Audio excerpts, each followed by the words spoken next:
Hi, everybody. I'm Jeanne Bassis, and welcome. My path has been all about play. Play Reflections is the name of my work, and I am thrilled to be here, having a little TV show time today to share with you what I love about play. I think what I might start with is just kind of letting you know some things that really kind of help me go into playful mode. When I talk about playful mode, I don't just mean something to do. I mean having a playful approach towards life. And sometimes a toy, like this koosh ball, or some other kind of prop of some sort or another, can inspire some playfulness, take you out of the tape loops that sometimes, our minds get caught in, and try to find the place where that little bit of ooh, childlike enthusiasm, curiosity, willingness to be in the next moment, willingness to try something new exists. And sometimes when you have something in your hands, also what it does is it can, and that's why one reason I'm bouncing this koosh ball around, is that it can help your nervous system calm down. Actually balances the left side and the right side of your brain so that together, when they come together, it's more of a sense of balance. So anyway, that's kind of why it's fun to play with a koosh ball. Another one of my favorite things to help me find the beginning of where I want to be is to remind myself to breathe. My work, as I mentioned, is called Play Reflections. I've been at it a long time, and breath is a really important part of how we do our lives. So here's one of my favorite toys. It's called a Hoberman Sphere. You can breathe in with it and out. And just, taking a moment to ground, and it just can feel really good, and it's supported by something you can put in your hands. My work has been with kids of all ages, with people of all ages and abilities. I have a special ed background. I do a little bit of this and a little bit of that in the world. I've got a website, playreflections.com. And I think I'm going to just tell you a little bit more about me by reading a few things that I've written. This first piece is called My Roots. And, it's actually two pieces that are part of My Roots. The first one is called Daddy's Dort, D-O-R-T, which it was one of my dad's nicknames for me, short for daughter. Okay. I walked through the gates, weary from the flight. LaGuardia Airport, always crowded, always a combo blast of New York City's familiarity and impersonal nature. Though not quite fully on the earth yet, I looked around for my ride, my father, who'd promised to meet my plane. Amidst the throngs of business suit-clad greeters holding signs for their out-of-town clients, silently imploring, please feel recognized, welcomed, professionally respected, with the implicit assumption that those arriving were important. I couldn't contain the grin that filled my face as I saw him, standing still in the crowd with a mischievous grin of his own. A yellow post-it stuck to his forehead with Bassis scrawled on it. As I write these words, I am still awed by his many outrageous acts of public creative silliness, and I pray that his spirit feels the depth of the impact his courage to play continues to have on me.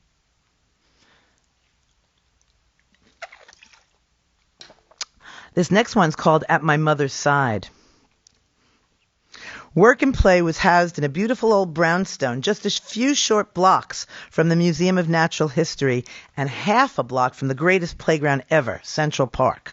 On those rock mountains, children's bodies adventured and their imaginations were unleashed. My mother, teacher extraordinaire and administrator, was the heart and soul of this progressive Manhattan nursery school.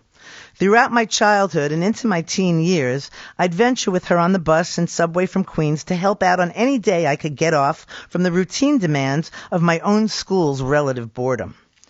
En route, we'd sit on stools at the counter in her favorite coffee shop for the requisite buttered roll. I believe that this essential meal fortified us for the delicious chaos of noisy, exuberant children whose boo-boos and crises I learned to comfort with a shared knowing smile over their heads to my mentor. Her large body sprawled authoritatively on a chair designed for a small child. She got them singing and moving their energetic little bodies to old Woody Guthrie and Leadbelly songs like "Put Your Finger in the Air" and "Ha ha this away, ha ha," and "Let's go riding in the car," and "I'm gonna mail myself to you." She read stories in such a way that you couldn't help but be glued.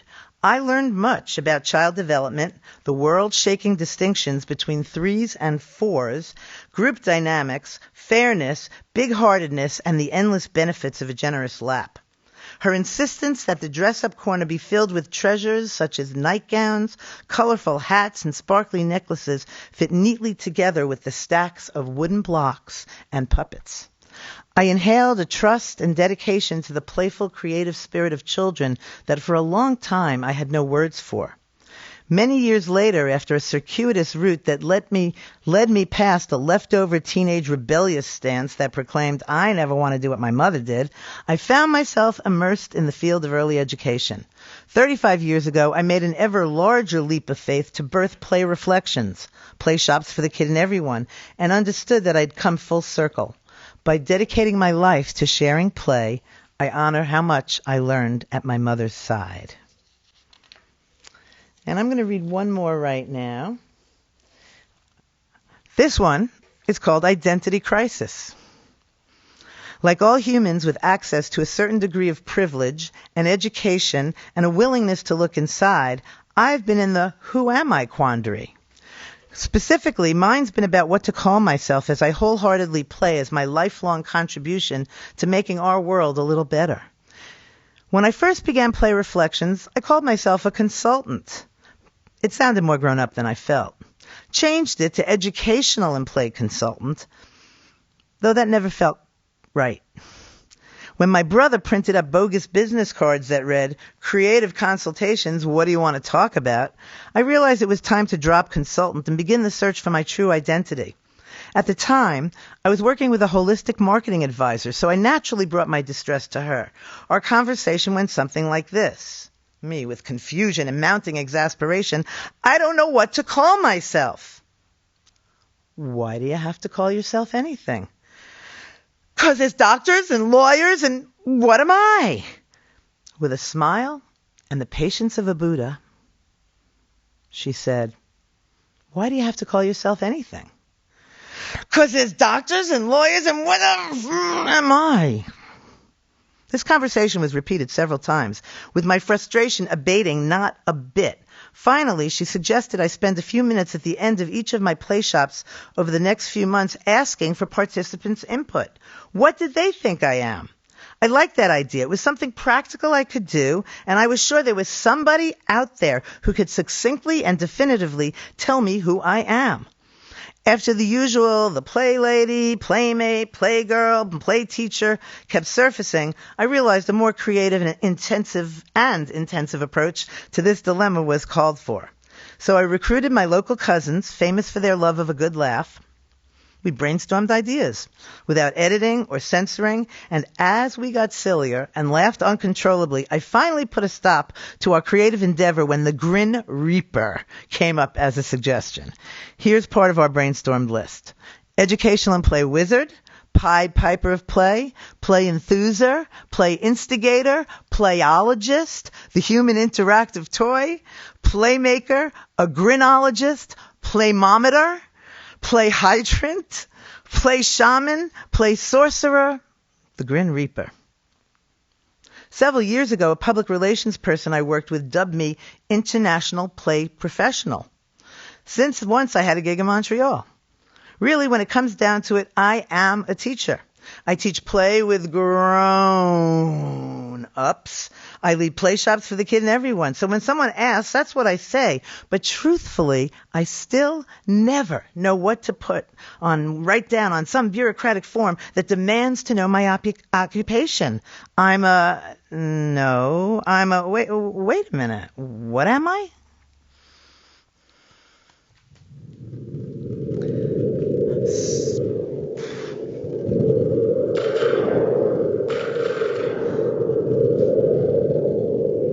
thunder. Lots of ways to kind of find a moment to check inside. That's why I call my work Play Reflections. I'm always looking for those opportunities to shift between active, playful doingness and just kind of feel in the moment. And there's many ways that we can get there. One thing about the moment that I just wanted to mention, one of my favorite all-time quotes, Robin Williams in his character of Mork many years ago said, "Be here now. If not, get there later." So that's what we're all aiming for. Staying in the moment as much as possible. I've had as my email signature on my emails for probably, 15, 20 years now, that they say, play is being in the present tense without being tense. So there you go.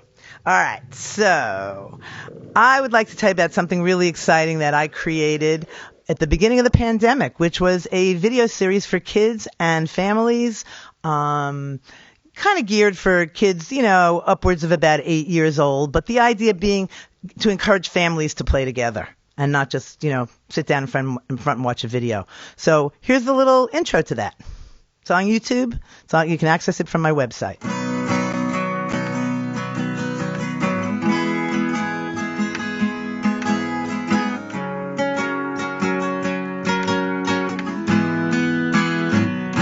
Yeah.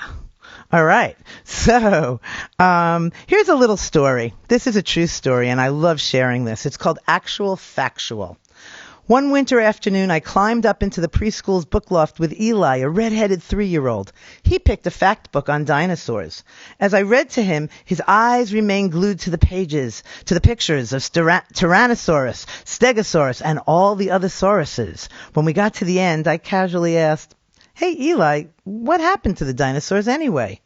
And with deep solemnity, he nodded his head and replied, "They died in the museums." There you go. All right. So one of the things that I'm happy to share with you today is a little bit of a snippet of some photos and video that have accumulated over many years. You can tell from the different hairstyles and glasses that some of these were taken long ago. So I want to share this little video, this little slideshow with you. And I guess we'll do that now. So here we go. So play is really my spiritual path. It really feels like the thing that I have been dedicated to in my life more than anything else. Play can make the world a more peaceful place, bringing us, each of us, into connection with that childlike innocence, that spirit that says, "Oh yeah, I'm curious. I'll check out the unknown," and there's all these things about how do we do things in this world and, what we're allowed to do once we're grown up and, what we did as kids or maybe what we didn't get to do as kids, for whatever reasons, missing out on parts of, having an innocent childhood. And, more than anything, I think, play is about safety. When you have a situation, a structure where people can feel good about themselves and be in touch with whatever feelings. Play isn't always easy or always fun. Sometimes it might bring up other feelings, but essentially it's about, how we live in our bodies, how we live in our lives. Like for me, I forget all the time. It's why I teach play. I was brave enough on my very first brochure long ago to say I teach best what I most need to learn. So there's always possibilities and ways to keep on learning. Michelangelo said, "I'm still learning." There's really a way that I think we can approach life that's inclusive of everybody, whatever their abilities and their disabilities it might be, to join together in a moment, to feel connection, to feel that sense of relationship and possibility. That's kind of what play is. A little bit of this and a little bit of that. Drinking some water, hydrating, taking a breath, remembering all the good things that are possible rather than only focusing on the things that are crazy about this insane world that we live in, which is a lot. And we need more lightheartedness. And I think the way to bridge things across, cultures and nations is with a playful, lighthearted approach. So that's what I believe in. Sir James Barrie, who created Peter Pan, said, "Nothing is really work unless you would rather be doing something else." That's kind of it. What's it like to do the dishes on one foot? What's it like to, instead of just going the same way you drive all the time, take a different route, check things out in a new way? Like there's always a way to play. Miss Piggy said, "The road to success is always under construction." I like that. Yeah. So I hope you enjoyed the little slideshow. And, there's a lot. There's a lot about connecting with people of all ages and abilities. When that sparkle show you see in someone's eyes when they're ageless, they could be 3, they could be 97. Who knows? So thank you, everybody, for checking that out. I want to kind of shift gears and get ready to do some songs.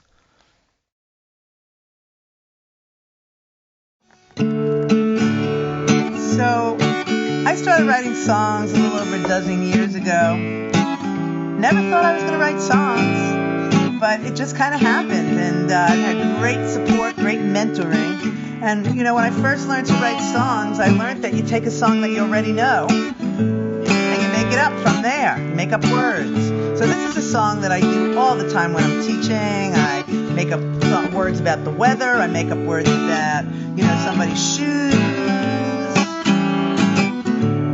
or what's actually happening in the context of the group.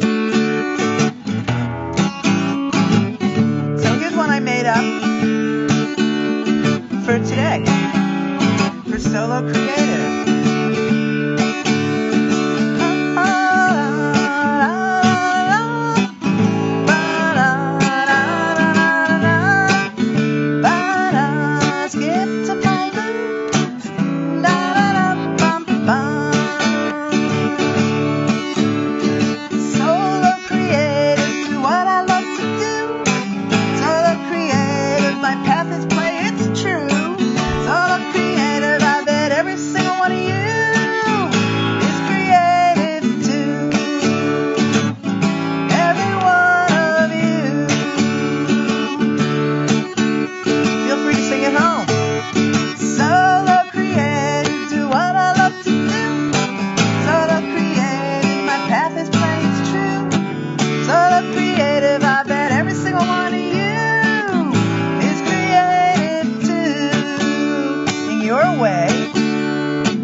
When we were kids, we all kind of wrote songs. We all did things like creative, painted, because we were constantly checking things out. Babies, young children, they're never bored.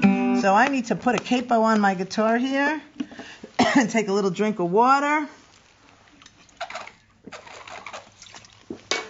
And this is one of my children's songs. I've written a bunch of children's songs, and this one is partly true. My kitchen window, my kitchen window, my kitchen window. There came to my kitchen window, smelled sniffing supper on the stove. That's a bit of a tongue twister in there. Would you like to come in and get your fill? Said Mr. Bear, oh yes I will. He opened up the refrigerator, raspberries. Can I have some later? There came to my kitchen window, my kitchen window, my kitchen window. There came to my kitchen window,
that one again. He said, now I could take a nap. Would you mind very much if I use your lap? He fell asleep and soon did snore. Slept till the snows no more. I was his pillow for all that time. Read books called Friends, made up rhymes, and then he yawned. Many thanks to you. Hugged me and said, toodly-doo. Hugged me and said, toodly-doo. Here we go. There came to my kitchen window, my kitchen window, my kitchen window. There came to my kitchen window, snout sniffing supper on the snow.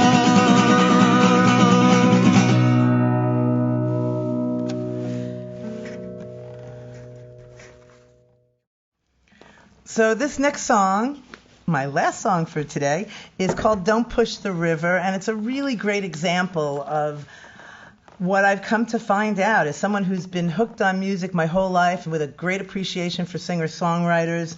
And, you know, I have discovered that when I write a song that really can help me do my life, it's absolutely astounding to me. Absolutely astounding. And this is one of those. Plus, when people sing along with me, I mean, we don't have an audience here today, but that's my favorite thing in the whole wide world about writing songs, making up songs, is when people sing along with me.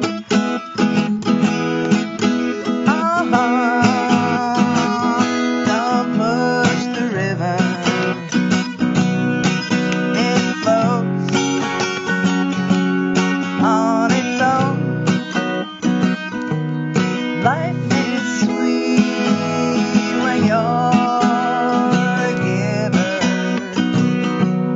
River strong, take me home.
river. Boy, as somebody who needs lots of reminders that less is more, it's the perfect song for me. Don't push the river. So I want to thank everybody for tuning in here. I want to tell you that there are two ways of spreading light, to be the candle or the mirror that reflects it. Edith Wharton from here in the Berkshires said that. And Emma Goldman said, if I can't dance, I don't want to be in your revolution. So I want to encourage you all to keep on dancing, keep on playing, doing whatever lights you up and feels right to you. I'm going to grab my magic wand for a second. So, da-da-da-da-da. Here we go. There's my magic wand. It's got moons and stars and hearts and purple, my favorite color. And for anybody that remembers the 60s, you know, you could get lost in this thing. Anyway, thank you so much, everybody. It's been fun playing with you all, and maybe I'll see you again soon.